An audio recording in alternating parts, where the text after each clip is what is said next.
આ બધા પ્રકારની રચના જે શરીરની આપણે જોઈએ છે, તો શરીર મુસલમાન ને ખ્રિસ્તી છે? જન્મથી કોઈ મુસલમાન ને ખ્રિસ્તી જો વિચારજો. આ ભેદ બુદ્ધિ છે ને એ દુઃખનું કારણ. ગઈકાલે તત્વબોધમાં જોયું, વેદ ન સ્વીકાર્ય, કોઈ રીતે ભેદ સ્વીકાર્ય છે જ. કોઈ પણ સ્તર પર તમે જુઓ, વેદાંત એટલે દરેક સ્તર પર શું છે? ઐક્ય છે. માત્ર ને માત્ર સ્વરૂપની દ્રષ્ટિએ નહીં. આ સમજજો, તમારું શરીર પંચમહાભૂતનું બનેલું, મારું શરીર પણ શું છે? એ જ પંચમહાભૂત. તમારું શરીર સ્થૂળ પંચમહાભૂતનું બનેલું, મારું આ સંપૂર્ણ બ્રહ્માંડ પણ શું છે? સ્થૂળ પંચમહાભૂત જ છે. તો બ્રહ્માંડની દ્રષ્ટિએ વિચારીએ તો પણ ત્યાં શું છે? ઐક્ય જ છે, એક જ પંચમહાભૂત છે. મારું સૂક્ષ્મ શરીર છે એ સૂક્ષ્મ પંચમહાભૂતમાંથી બન્યું, તમારું પણ સૂક્ષ્મ શરીર શું છે? સૂક્ષ્મ પંચમહાભૂતમાંથી જ બન્યું. પછી એવું છે મુસલમાનના પંચમહાભૂત અને હિન્દુના પંચમહાભૂત. જો વિચારીજો, ભેદ બુદ્ધિ તમે કરો પણ કેટલી હદે, જો વિચારીજો. મુસલમાન સ્ત્રીના ગર્ભમાં જે બાળક જન્મી રહ્યું છે, જે વિકાસ પામી રહ્યું છે, અને હિન્દુ સ્ત્રીના ગર્ભમાં હોય એમાં પણ શું છે? ફરક છે? કોઈ ફરક નથી. જો સમજો, આ વિચારી, મનુષ્યને આદત પડી ગઈ છે ભાગલા પાડવાની. શું છે આદત? આ ભેદ બુદ્ધિ આદત પડી ગઈ. આ મારું ના તારું. જો વિચાર, મામકાહ પાંડવાશ્ચૈવ, આ બુદ્ધિ જ છે, ભેદ બુદ્ધિ. ધૃતરાષ્ટ્ર નહીં, આપણે બધા ભેદ બુદ્ધિમાં જ બેઠા. આ કર્તૃત્વ, ભોક્તૃત્વ, ભેદ બુદ્ધિ, આ જ બધી વસ્તુ આપણા દુઃખનું કારણ. પછી અર્જુન હોય કે આપણે હોઈએ કે ધૃતરાષ્ટ્ર હોય કે દુર્યોધન હોય, આ બધા દુઃખનું કારણ શું છે? ઉદરમ અંતરમ કુરુતે અથ તસ્ય ભયમ વદ. જ્યાં ભેદ બુદ્ધિ કરી, જ્યાં અહંકાર કર્યો, દુઃખ આવવાનું જ છે. એટલા માટે હું કહું, જયારે પણ તમારું મન દુઃખી થાય, તમારા મનમાં ભય હોય, તમારા મનમાં વિક્ષેપ હોય, તો એવું માનવાની જરૂર નથી કે આ જગત તમને વિક્ષેપ્ત કરી રહ્યું છે, આ જગત તમારા પર ભાર આપી રહ્યું છે. આ તમે પોતે જ શું કરી રહ્યા?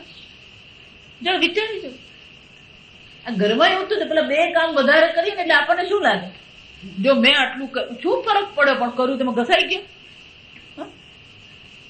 આ સાસુના ઝઘડા આટલા જોયા, સમજ. વહુને એમ થાય સાસુ મને કરવા લાગતી, સાસુને એમ થાય કે વહુ મને હોંપ હોંપ કર્યા કરે. બેંકમાં ને નોકરીમાં એવું જ હોય કે પેલો બે જણા કામ વધારે કરતા હોય, બે જણા કામ ઓછું કરતા. જો સમજજો, સમજ. કર્તૃત્વ તમને દુઃખી કરે.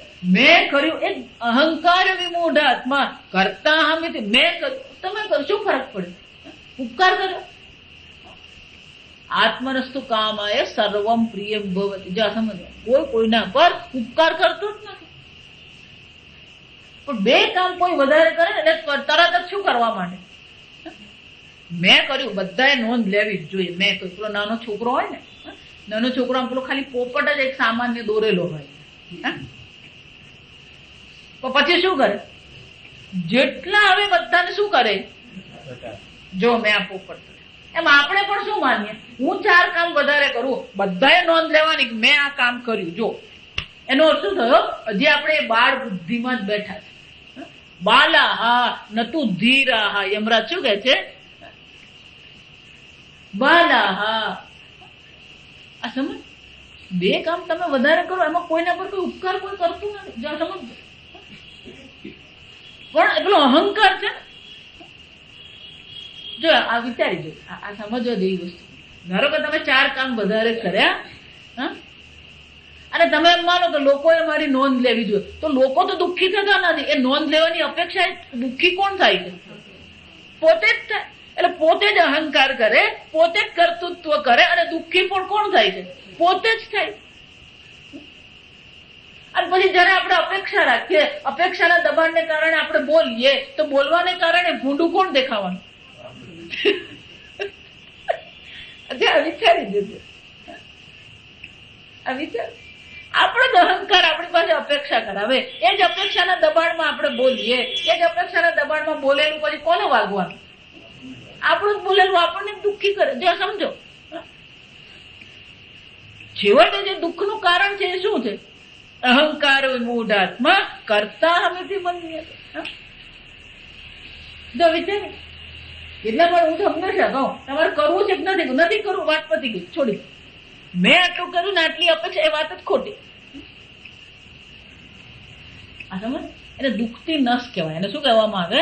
આ દુઃખતી નસ કહેવાય. આ સમજ. અને એટલા માટે આ બધું દુઃખનું કારણ ક્યાં ગળ્યું?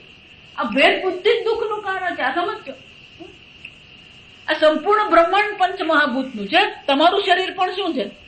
પંચમહાભૂત. પણ પોતાને બ્રહ્માંડથી અલગ જો. અર્જુનની હાલત એ છે, વિરાટ સ્વરૂપના દર્શન કરવાના હતા, તો વિરાટમાં પોતા આવી ગયો કે નહીં આવી ગયો? નહીં. પણ એને શું કર્યું? અલગ જોયો પોતાને. જ્યાં વિરાટ થી પોતાને અલગ એને જોયો, અને પછી શું થઈ ગયો? એ ભયભીત થઈ ગયો. એમ આપણે જે દુઃખી થઈ રહ્યા છે, ભયભીત થઈ રહ્યા છે, કોના કારણે? આ સમજવાનું. 2-4 કામ વધારે કરીએ કે 2-4 કામ ઓછા કરીએ ને, અપેક્ષાઓ, આપણે જ અપેક્ષાઓ, આપણો જ આગ્રહ આપણને શું કરે છે? દુઃખી કરે છે. જો એટલા માટે ભગવાન ક્યાંય એવું લખે કે મેં આ બનાવ્યું, મેડ ઇન ઇન્ડિયા આપણે લખીએ. જો સમજજો, ભગવાન શું કરે છે? ક્યાં અમારું હૃદય ભગવાન ચલવી રહ્યો છે. રોજ સવારે આવીને કે જો મેં તારું હૃદય ચલાવ્યું, હું આખી રાત, એટલે પ્રસાદ આપજે મને. કે ભગવાન આ સમજો. ઈશ્વર, સર્વજ્ઞ ઈશ્વર. જો સમજો, શંકરાચાર્ય ત્યાંથી છે ઈશ્વરેણ, આ ઈશ્વર દ્વારા, પુરુષેણ સર્વજ્ઞ. શંકરાચાર્ય શું કહે છે? આ સર્વજ્ઞ ઈશ્વર આ બધું કરી ગયો. ઈશ્વર જેટલું કામ કરે છે ને, એની જો કદર કરીએ તો આપણે જે કામ કરીએ છીએ એની આગળ શું લાગે? પણ આપણે તો કામ શરૂ કર્યું ત્યાંથી જ બગડવાનું શરૂ કરી દઈએ. વિચારી જો. અને ઈશ્વરને તો કોઈ કદર કરતું જ નથી, કોઈ પૂછતું નથી. આ સમજજો. અને 2 માળા કરે ને તોય શું માને?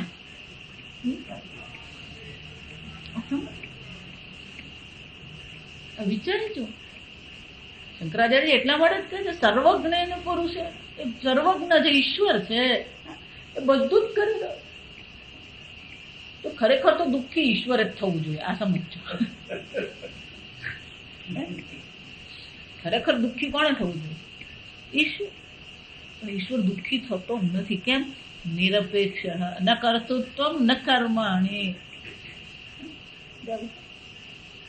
ના હમ દત્તે કશ્ચિત પાપ ન સુકૃતમ વિભુ. ભગવાન કહે છે હું કોઈના પાપ લેતો નથી અને કોઈના પુણ્ય લેતો નથી. જો વિચાર, પુણ્ય હોય ને તો આપણે બધા લેવા તૈયાર થઈ જઈએ. ભગવાન કે પાપે નથી લેતો, પુણ્ય ને સ્પર્શ ન કર્તૃત્વ ન કર્માણી લોકસ્ય સૃજતે પ્રભુ. આ ઈશ્વર આ લોકની રચના કરી સૃજતે, છતાં પણ શું છે? કર્મ પણ નથી, કર્તૃત્વ પણ નથી. વિચાર, એક વાર પોતાને અકર્તા જાણી લીધા પછી 4 કામ તમે વધારે કરો ને તોય કોઈ ફરક નહીં પડે. અને એટલા માટે શંકરાચાર્ય સમજાવે કે ખરેખર કરનાર કોણ છે?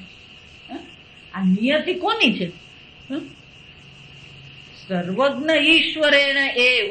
જો સમજો, એવ એટલે શું છે? એના સિવાય બીજું કોઈ શક્યતા છે? ઈશ્વરેણ પુરુષેણ સર્વ અધિકારી પ્રાણ સૃજ્યતે. એ ઈશ્વર છે, પુરુષ છે. પુરુષ એટલે કોણ છે? જે પૂર્ણ છે. પૂર્ણત્વ પુરુષ. પુરુષ એટલે કોણ છે? જે પૂર્ણ છે. અને ક્યાં ઘડી? અંતઃ શરીરે. આ જ અંતઃ શરીર એટલે કે આ જ શરીરમાં, હૃદયમાં એ ઉપલબ્ધ થઈ રહ્યો છે. પૂર્ણ સર્વવ્યાપી હોવા છતાં પણ એ ઉપલબ્ધ ક્યાં થાય છે? આપણા જ હૃદયમાં ઉપલબ્ધ થઈ રહેલો એ પુરુષ છે. એ પુરુષ દ્વારા શું કરવામાં આવ્યું? સર્વ અધિકારી પ્રાણ સૃજ્યતે. સર્વનો અધિકારી જે છે એ પ્રાણની રચના કરવામાં આવી. સર્વ અધિકારી એવું શું કેમ કીધું? જા સમજો. શંકરાચાર્ય એક એક શબ્દો હોય ને, ફક્ત આમ અનુવાદ કરી જાવ ને એનો કોઈ મતલબ નહીં. સમજવાનું છે. પ્રાણની ઉત્પત્તિ કરી એમ જયારે કહેવામાં આવ્યું તો આપણે તો પ્રાણ એટલે શું માની લઈએ? આ પંચ પ્રાણ માની લઈએ કે પંચ પ્રાણ તો શક્ય જ નથી. કેમ? હજી પેલા પંચમહાભૂત બન્યા નથી. તો બહુ યાદ રાખવાનું. પંચમહાભૂતના રાજસિક અંશમાંથી કોણ બન્યું? પંચ પ્રાણ બન્યું. પણ હજી તો પંચમહાભૂતની રચના થઈ જ નથી. હજી તો શરૂઆત કરી. તો પ્રાણ ઉત્પન્ન કરે એમ કહીએ ત્યારે આપણે જે આ પંચ પ્રાણ કહીએ છીએ થઈ શકે? તો હજી તો પંચમહાભૂત બન્યા જ નથી. તો પેલું ક્યાંથી બની જવા? આ તો કોના જેવું કહેવાય ખબર? આ નાના છોકરા ને એ લોકોને પેલા આલ્બમ જોવાના બહુ ગમે. ખાસ આલ્બમ જોઈએ. કઈ નહીં કરવાનું મળે ને તો પછી પેલા આલ્બમ કાઢીને શું કરતા જોતા. એમાં જો એ લોકોના હાથમાં મમ્મી પપ્પાના લગ્નનો આલ્બમ આવી જાય પછી આખો આલ્બમ જોઈ રે પછી જોરથી રડે. કેમ રડે? મમ્મી આમાં મારો ફોટો નથી. મમ્મી તું છે, પપ્પા છે, મમ્મી તારા લગ્નમાં મારો ફોટો કેમ નથી? હોય મમ્મી પપ્પાના લગ્નમાં દીકરાનો ફોટો હોય. અને શંકરાચાર્યજી કહે છે પ્રાણ એવો જે તમે સીધો જે અર્થ તમે જેને પ્રાણ સમજો છો એ અર્થ કરવા જાઓ તો અહીંયા બેસે નહીં. કેમ? કારણ કે હજી પંચમહાભૂતની જ ઉત્પત્તિ નથી થઈ. અને જે પંચમહાભૂતની ઉત્પત્તિ નથી થઈ તો પછી પ્રાણની પણ જે પ્રાણ તમે સમજો છો એની શક્યતા નથી. જ્યાં સમજો એક તો પછી આ પ્રાણનો અર્થ શું કરવાનો?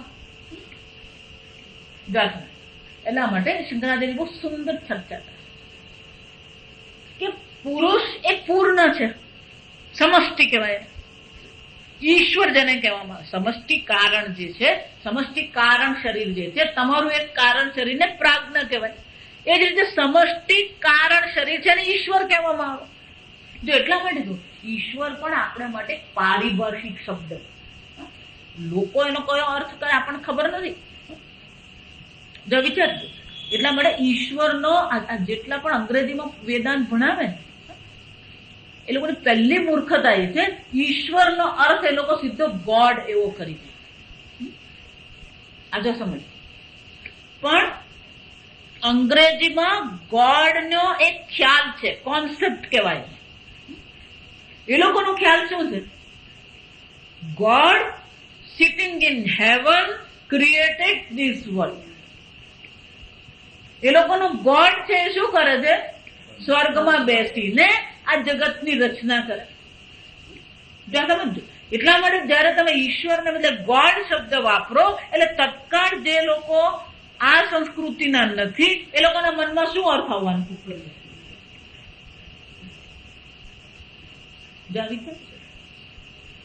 એટલે પૂજ્ય સ્વામીજી ક્યારેય ગોડ શબ્દ વાપરે અંગ્રેજીમાં જ પ્રવચન હોય હંમેશા શું કરે? પહેલા સમજાવી દે અને પછી ઈશ્વર શબ્દ વાપરે અથવા તો ભગવાન શબ્દ વાપરે. જો આ વિચાર. એટલા માટે આ અંગ્રેજીમાં વેદાંત જે ભણાવે એ લોકો એવી વાતો કરે કે પેલા અર્થ પછી આપણે શું થાય ને અનર્થ થઈ જાય. તો ઈશ્વર એટલે ઈશ્વર જો સમજો પછી એને ગોડ કરવાની જરૂર નથી. કારણ કે આપણે જયારે ઈશ્વર એમ કહીએ એનો શું થયો? ટેકનિકલ શબ્દ છે. ઈશ્વર શું છે આપણા માટે? પારિભાષિક શબ્દ છે. સમષ્ટિ કારણ શરીરને શું કહેવામાં આવે? ઈશ્વર કહેવામાં આવે. તમારું એક વ્યષ્ટિ કારણ શરીર છે એને પ્રાજ્ઞ કહેવામાં આવે. જો સમજ અવસ્થાત્રય સાક્ષીની જે આપણે તત્વબોધમાં ચર્ચા કરી ત્યારે આપણે જોઈ ગયા. તો એ જ રીતે આ કારણ છે ઈશ્વર. એટલે ઈશ્વર એને પુરુષ એમ જયારે કીધું તો સર્વનું કારણ જે છે એ ઈશ્વર છે. તો ઈશ્વર કોની રચના કરશે? ઈશ્વર પછી જે આવે જે ક્રમ છે આ સમજો. સૃષ્ટિમાં પણ શું છે આગળ મેં કીધું એમાં એક નિયતિ ક્રમ છે. જો ક્રમની દ્રષ્ટિ વિચારીએ તો સમષ્ટિ કારણ શરીર જે છે તો એના પછી ક્રમમાં કોણ આવવાનું? સ્થૂળ શરીર છે, સૂક્ષ્મ શરીર છે અને કારણ શરીર છે. 3 છે. તો સમષ્ટિ કારણ શરીર છે તો એના પછી સમષ્ટિ સૂક્ષ્મ શરીર જ આવે. આ સમજો. સમષ્ટિ કારણ શરીર છે તો એના પછી શું આવવાનું? સમષ્ટિ સૂક્ષ્મ શરીર જ આવે. અને પછી એમાંથી જ પંચમહાભૂત ને પંચમહાભૂતમાંથી સમષ્ટિ સ્થૂળ શરીર આવે. સમજ? અક્રમ છે. તો સમષ્ટિ કારણ છે તો પછી સમષ્ટિ સૂક્ષ્મ જ હોવું જોઈએ. સીધી વસ્તુ છે. એટલે શંકરાચાર્યજી અહીંયા કહે છે આ તમે સર્વ અધિકારી શબ્દ વાપરો એ સમજાયો નહીં. એટલે કે શંકરાચાર્યજી પોતે જ પ્રશ્ન ઉઠાવે કેવી રીતે તમે આ કેવી રીતે કીધું સર્વ અધિકારી પ્રાણ? એ કેમ સર્વ અધિકારી કીધું? એટલે કે છે સહ પુરુષ ઉક્ત પ્રકારેણ ઈક્ષિત્વા. આ પ્રકાર ઉક્ત પ્રકારેણ એટલે શું છે? શંકરાચાર્યજી કે છે આગળ આપણે જોઈ ગયા. ઈક્ષિત્વ એટલે શું છે? આગળ સૃષ્ટિની રચના કેવી રીતે કરવામાં આવી હતી, હવે આ જીવોના કયા કયા કર્મો છે અને એ જીવોના કર્મને આધારે કયા કયા કર્મ ફળ એમને આપવાના છે, આ બધાનું એમણે શું કર્યું? દર્શન કરે. કેમ? કોઈ પણ પ્રકારની રચના કરવી હોય તો રચના પહેલા એનું શું કરવામાં આવે? આયોજન કરવામાં આવે, વિચાર કરવામાં આવે. એને તપ આલોચને કહેવાય. એને શું કહેવામાં આવે? શાસ્ત્રમાં એને શું કહેવાય? તપ આલોચન. કારણ કે આ રચના કરતા પહેલા એમણે ઈશ્વરે પણ તપશ્ચર્યા કરવી પડે. પણ એ તપશ્ચર્યા કેવી છે? આલોચને વિચારની તપશ્ચર્યા, પ્લાનિંગ કહીએ આપણે. જે પેલો આર્કિટેક્ટ હોય એ પહેલા શું કરે? સીધું ઘર નહીં બને, સ્થૂળ ઘર તો પછી બને. પહેલા એને પેપર પર બનાવવામાં આવે. એ પેપર પર બનતા પહેલા એ ક્યાં હોય? આપણા મનમાં હોય. કોઈ પણ આર્કિટેક્ટ પાસે તમે જાઓ એટલે આર્કિટેક્ટ તમને પહેલા પૂછે કેવું ઘર જોઈએ, કેટલા બાય કેટલા. કે ભાઈ આટલો પ્લોટ છે. એટલે પછી આર્કિટેક્ટ કે ચાલો તમે મને કહો તમારે શું શું જોઈએ, કેટલું કેટલું જોઈએ. એટલે આપણે આપણી જરૂરિયાતો બતાવીએ. એટલે આર્કિટેક્ટ એક કામ કરો, મેં આ બધું લખી લીધું છે, તમે અઠવાડિયે 10 દિવસ પછી હું તમને ફોન કરીશ, આવીને તમે પ્લાન શું કરજો?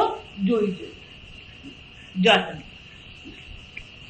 તો પહેલા મનમાં છે એ મનને આપણે શું કરવું પડે? મનમાં જે છે એને પેપર પર મૂકીએ.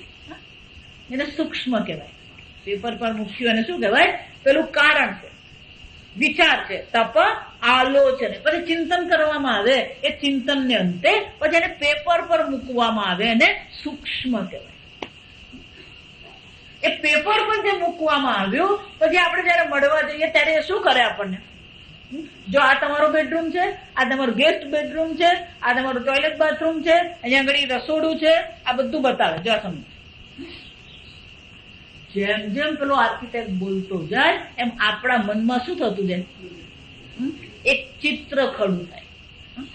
અહીંયા પેપર પર જ છે પણ આપણા મનમાં શું આવે? 3 ડિમેન્શનલ. જો આ સમજજો, આપણે એક કલ્પના ઘરની કરીએ. જો સમજ. પછી એનું ફ્રન્ટ એલિવેશન હોય, સાઈડ એલિવેશન હોય, બેક એલિવેશન હોય, ટોપ એલિવેશન. એલિવેશન એટલે કેવું દેખાય, આગળથી તમારું ઘર કેવું દેખાશે, પાછળથી કેવું દેખાશે, સાઈડ પરથી કેવું દેખાશે, ઉપરથી કેવું દેખાય, પહેલો માળ કેવો છે, આ બધું કરવામાં આવે. જસ પછી એલિવેશન દોરી બતાવે આપણને. આ બધાને શું કહેવાય? આ પ્લાનિંગ એટલે સૂક્ષ્મ થયું. તો સમષ્ટિ કારણ શરીર ઈશ્વર છે. તો ઈશ્વર જેની રચના કરે પ્રાણ શું હોવાનો? આ પ્રાણ એ હિરણ્ય ગર્ભ છે. એટલે શંકરાચાર્યજી કહે છે સર્વ પ્રાણમ હિરણ્ય ગર્ભાખ્યમ.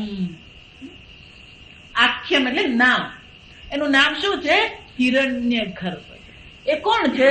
સર્વનો પ્રાણ છે. એક પ્રાણ ને સમષ્ટિ પ્રાણ જે છે, સમષ્ટિ જે સૂક્ષ્મ શરીર છે જેનું નામ એટલે કે જેનું પારિભાષિક નામ શાસ્ત્રમાં શું છે? હિરણ્ય ગર્ભ છે. આ જો આ અંગ્રેજી રામાયણ બીજી જુઓ. હિરણ્ય ગર્ભ કોને કહેવાય? ગર્ભ એટલે ઈંડું એક. અને હિરણ્ય એટલે શું છે? સુવર્ણ, ગોલ્ડન એજ. ગોડ ક્રિએટેડ ગોલ્ડન એજ. પછી આપણા મગજમાં શું આવે?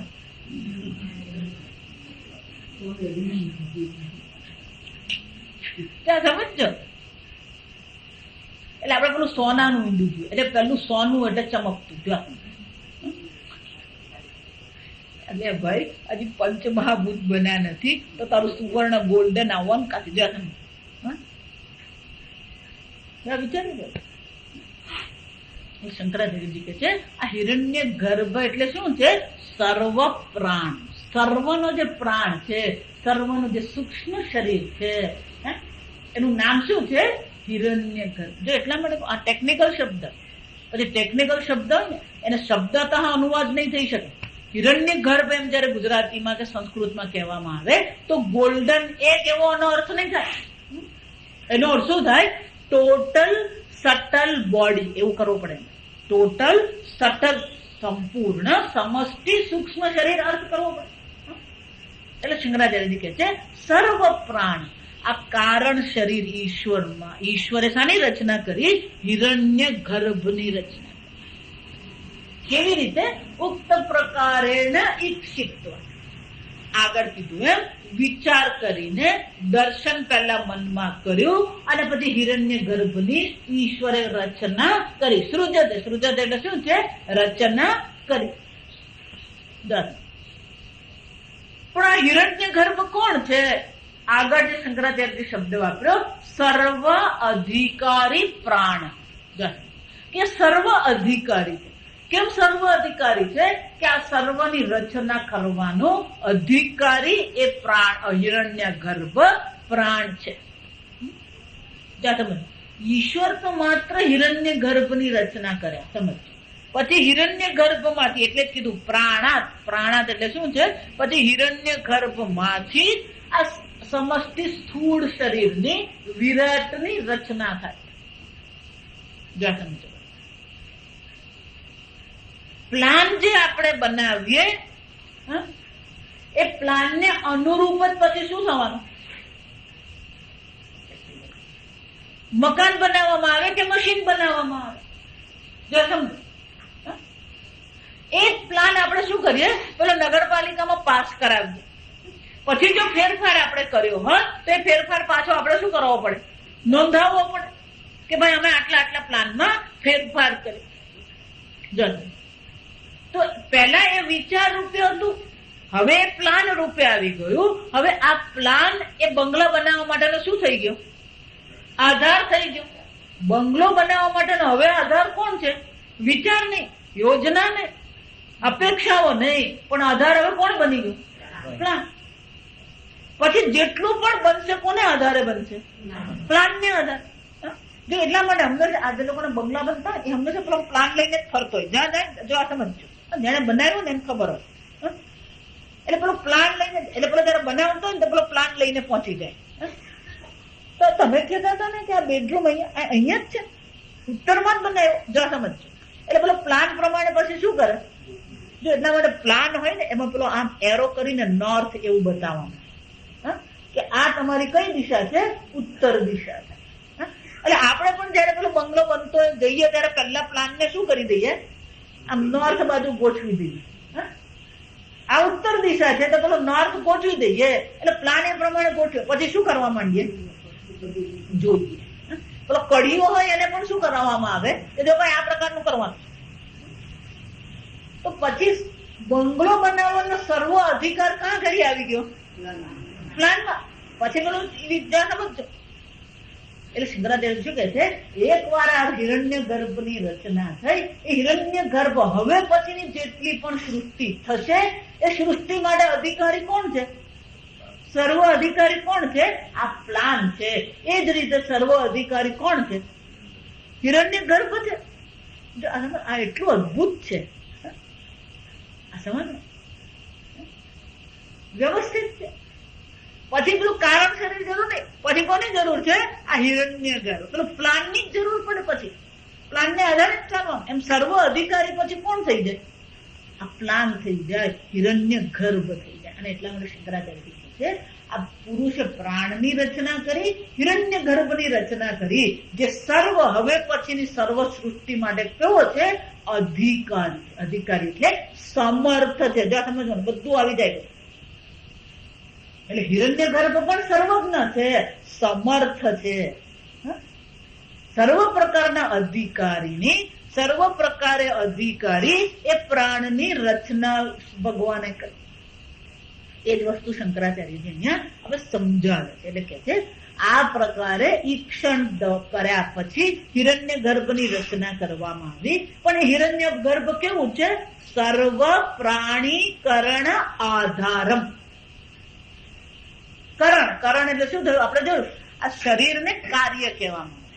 આ શરીરને શું કહેવામાં આવે? કાર્ય. અને આ સૂક્ષ્મ શરીર છે એને કરણ કહેવામાં આવે. કેમ? આ કાર્ય છે જે સ્થૂળ છે, અને આ શરીરમાં રહીને જે સર્વ ભોગ માટેના જે સાધન છે, સાધન એટલે કરણ. સાધન એટલે કરણ. તો સૂક્ષ્મ શરીર શું છે? સર્વ પ્રકારના ભોગ માટે સાધન છે, કરણ છે. આ બધું ટેકનિકલ જ છે. સૂક્ષ્મ શરીર કહીએ, કરણ કહીએ, ભોગ સાધનમ કહીએ, આ બધા કેવા છે? સમાનાર્થી છે. એટલે શંકરાચાર્યજી કહે છે સર્વ પ્રાણી કરણ આધારમ હિરણ્ય ગર્ભાખ્યમ. હિરણ્ય ગર્ભ નામનું જે તત્વ જે છે એ કેવું છે? સર્વ પ્રાણીઓના કરણનો આધાર છે. એટલે કે સમસ્તી સૂક્ષ્મ શરીર છે. એ કેવું છે? અંતરાત્માનમ. એ ક્યાં ઘડી છે? એ અંદર છે. અંદર એટલે આ સ્થૂળ શરીરમાં. સૂક્ષ્મ શરીર ક્યાં રહેવાનું? આ સ્થૂળ શરીરમાં. અંતરાત્માનમ આસૃજત સૃષ્ટવાન. અને એટલે કે છે આ પ્રકારથી એ પુરુષ જે છે, જે સર્વનું કારણ શરીર છે, એમાંથી સર્વના સૂક્ષ્મ શરીરની રચના ભગવાને કરી. જે સૂક્ષ્મ શરીર સર્વ હવે પછીની સર્વ પ્રકારની સૃષ્ટિ માટે અધિકારી છે. જો અધિકારી હોવો જોઈએ તો ગરબડ થઈ જાય. જો અધિકારી નહીં હોય તો શું થાય? રચનામાં ગરબડ થાય. હા, એટલે ભગવાન એવું હિરણ્ય ગર્ભ બનાવવું પડે, એવો સમસ્તી સૂક્ષ્મ શરીર બનાવવું પડે જે હવે પછીની સૃષ્ટિ કરવા માટે અધિકારી હોય, સમર્થ હોય અને સર્વજ્ઞ હોય. પછી તો એટલા માટે પછી શું કહેવામાં આવે છે? પુરુષે આ પ્રાણની રચના કરી, હિરણ્ય ગર્ભની રચના કરી. હવે પછી શબ્દ બદલાઈ જાય છે પ્રાણ. પ્રાણ માંથી પછી શ્રદ્ધા, પંચમહાભૂત, આ સર્વની ઉત્પત્તિ થઈ. આપણે આવતી વખતે જોઈશું. ઓમ અસતો મા સદ્ગમય તમસો મા જ્યોતિર્ગમય મૃત્યુર્મા અમૃતં ગમય. ઓમ પૂર્ણમદ પૂર્ણમિદં પૂર્ણાત પૂર્ણમુદચ્યતે પૂર્ણસ્ય પૂર્ણમાદાય પૂર્ણમેવાવશિષ્યતે. ઓમ